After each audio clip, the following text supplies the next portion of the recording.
Herkese merhaba. Yeni bir örgü videomla yine sizlerle birlikteyim. Bu sefer sizlerle her türlü örgüde uygulayabileceğiniz, özellikle bebek örgülerine çok yakışan, şık, zarif, sade bir örgü modeli paylaşacağım. Yapımı çok kolay, çok hızlı ilerleyen bir örnek. Ben bu örneği orta kalınlıkta bir bebe yünü ve 3,5 numara şişle ördüm. İsterseniz koton iplerle de örebilirsiniz. Bebek yeleklerinde, hırkalarında, süeterlerde, her türlü örgüde, atkı berede uygulayabileceğiniz güzel bir örnek. Ben alt ve yan patlarında haroşa örgü uyguladım. İstediğiniz farklı bir başlama tekniğiyle, lastikle de başlayabilirsiniz. Arka yüzü bu şekilde tamamen ters örgü. Son derece kolay, hızlı ilerleyen bir örnek. Bu model 8 ilmek ve katları artı 2 ilmek artı birer tane de kenar ilmekten oluşuyor. Ben sizlere şöyle iki motif üzerinde anlatacağım. Hep birlikte yapılışına geçelim isterseniz. Ben şöyle şişime ilmeklerimi hazırladım. Ön yüzde ve arka yüzde ters örerek bir sıralık haroşa örgü oluşturdum. Şu anda örgümün ön yüzündeyim. Sizler istediğiniz herhangi bir lastik örgüden sonra ön yüzde benimle birlikte modele başlayabilirsiniz. Örgümün ön yüzünde modelin birinci sırasında kenar ilmeğimi örmeden aldım. İlk sırada bütün ilmeklerimi baştan sona hiçbir işlem yapmadan düz olarak örüyorum. Sıra başından sıra sonuna kadar hiçbir işlem yapmadan birinci sırada bütün ilmeklerimi düz olarak örüyorum.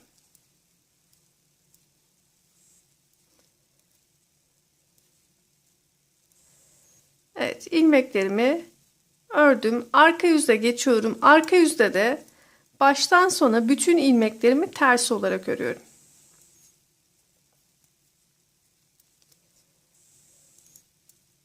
Sıra başından sıra sonuna kadar baştan sona ikinci sırada bütün ilmeklerim ters.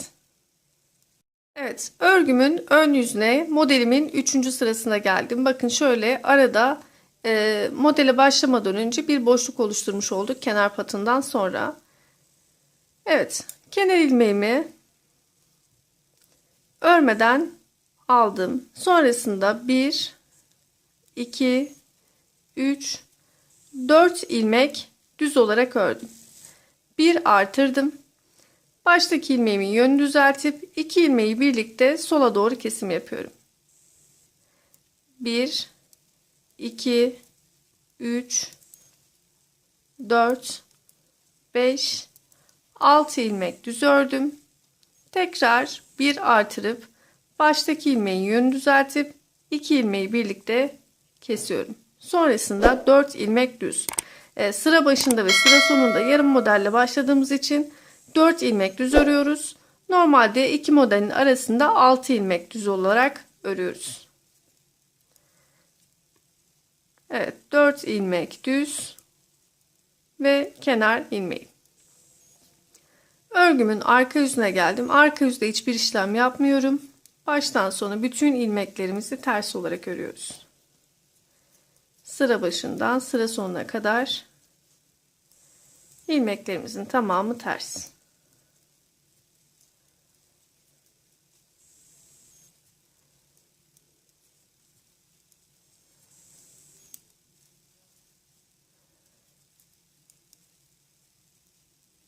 Evet, tekrar örgümün ön yüzüne geçiyorum.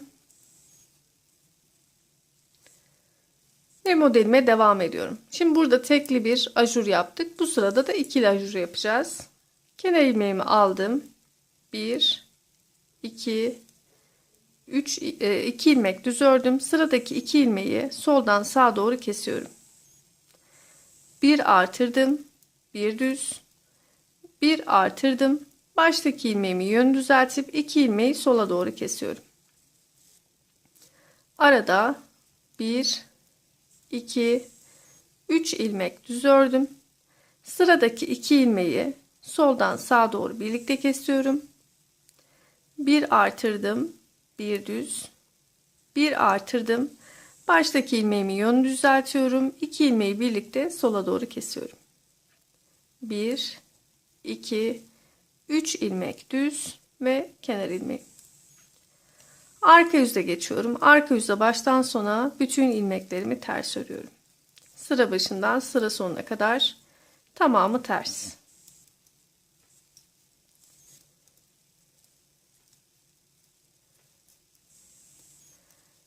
Böylelikle modelimizin ajurlu bölümünü tamamlamış oluyoruz.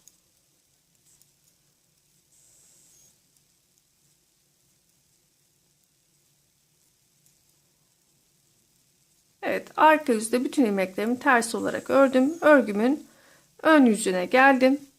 Şimdi bir sıra bütün ilmeklerimi düz örüp tekrar arka yüzde ters örerek geliyorum. Kenar ilmeğimi aldım. Bütün ilmeklerimi düz olarak örüyorum.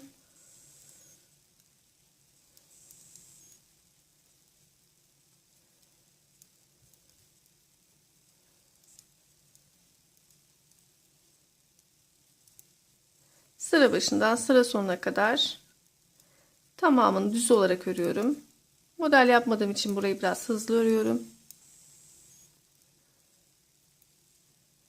Arka yüzde de bütün ilmeklerimizi ters olarak örüyoruz. Gerçekten çok kolay, basit bir model. Özellikle bebek yeleklerinde, hırkalarında gerçekten çok güzel duruyor.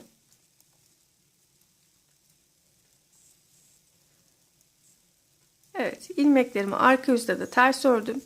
Şimdi ajurlu bölümü tamamladık. Üst kısmındaki örgü kısmımızı, dalgalı örgü kısmımızı yapacağız. Evet, örgümün ön yüzüne geldim. Bakın şöyle bir görüntü oluştu. Şimdi kenar ilmeğimi örmeden aldım. Bakın sıradaki ilmeği örmeden atlıyorum. Ondan sonraki ilmeği ters örüyorum. Bir örmeden atlıyorum, bir ters örüyorum. Bir örmeden atlıyorum. İp hep ön tarafta, bir ters örüyorum. Bir örmeden atladım, bir ters ördüm. Bir örmeden atlıyorum, bir ilmek ters. Bir ilmeği örmeden atlıyorum, bir ilmek ters örüyorum. Bir ilmeği örmeden atlayıp bir ilmeği ters örüyorum. Bakın arada hep bu şekilde bağlamalar oluşuyor. Bir örmeden atlıyorum, bir ters. Bir örmeden atlıyorum, bir ters ve kenar ilmeği. Arka yüzde baştan sona bütün ilmeklerimizi ters örüyoruz.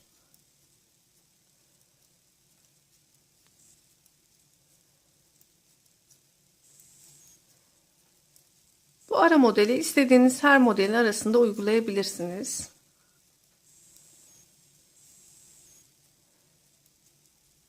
Sadece bu uygulamış olduğumuz ara modeli kullanarak da istediğiniz modelleri, yelekleri, süeterleri örebilirsiniz. Evet, örgümün ön yüzüne geldim. Bakın şöyle bir görüntü oldu. Şimdi bunu bir kaydırarak yapacağız. Kenar ilmeğimi aldım. Bakın önceki sırada bunu örmeden atlamıştım. Şimdi bunu ters olarak örüyorum. İlk ilmeği kenar ilmeğimden sonra. Diğer ilmeği örmeden atlıyorum. Bir ters örüyorum. Bir örmeden atlıyorum. Bir ilmek ters örüyorum. Bir örmeden atlıyorum. Bu şekilde bu sırayı da tamamlıyorum. Bir örmeden atladım. Bir ters. Bir örmeden atladım. Bir ters. Bir örmeden atladım. Bir ters. Bir örmeden atlayıp kenar ilmeğimi örüyorum. Arka yüzde yine baştan sona ilmeklerimizi ters olarak örüyoruz.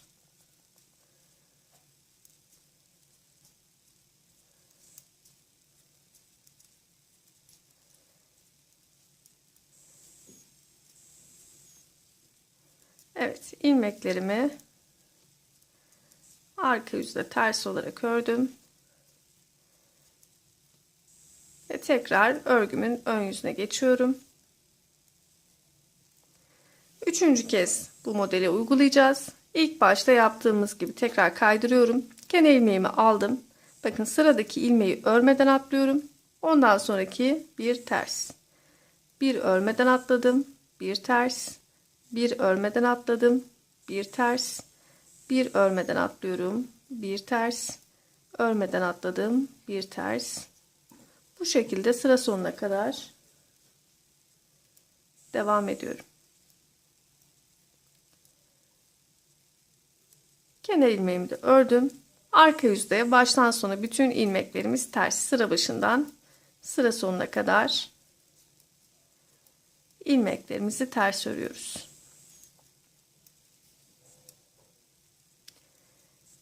Dediğim gibi gayet basit bir model. Hiç kafanız karışmadan rahatlıkla uygulayabileceğiniz bir model. Örgüye yeni başlayanların da çok kolay örebilecekleri bir model.